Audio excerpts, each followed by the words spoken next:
السلام عليكم ورحمة الله وبركاته. ازيكم حبايبنا؟ عاملين ايه؟ يا رب تكونوا بخير. عيد سعيد.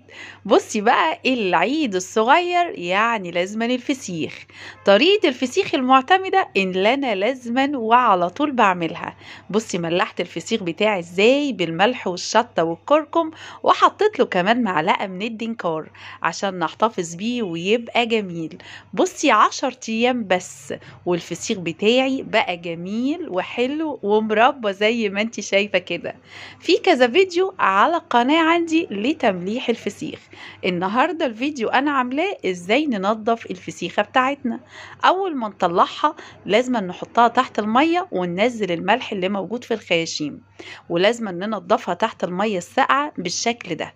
بعد كده تبتدي بقى تفتحيها بالمقص بالشكل اللي انت شايفاه ده، تطلعي كل اللي جوه وتحت المية كده وتمسكيها تغسليها، وكل الحاجات السودة دي تطلعيها. بصي الفسيخاية الجميلة تعرفيها لما يكون لونها وردي وتلاقيها طرية كده وزي المربى في ايدك.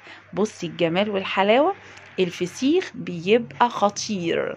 الفسيخ ما تستخدميش سكينة ولا حاجة، يعني السكينة دي للناس المحترفة عشان ما تهدريش منه كتير. ولما تيجي تملحي الفسيخ لازم تختاري الفسيخية الكبيرة عشان الهوالك بتاعته ما تبقاش كتير.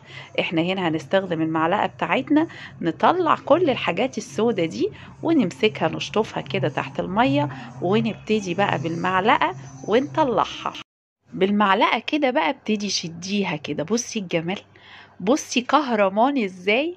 ده دليل على ان طريقة التمليح خطيرة سهلة وجميلة. انا مش عارفة الناس ازاي بتدفع فيه المبالغ الجامدة دي. انت المفروض تعمليه في البيت، بتملحيه بطريقة سهلة وجميلة جدا.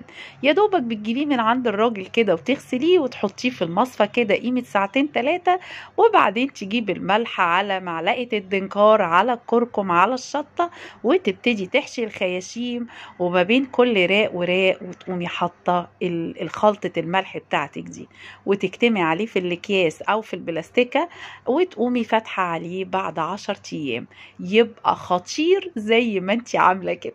بجد بجد طريقة جميلة ومميزة كتير. حبيبتي بحبك في الله كتير. كل سنة وانتوا كلكم طيبين. عيد سعيد. اشوفكم على خير في فيديو جديد ان شاء الله. كل سنة وانتم طيبين.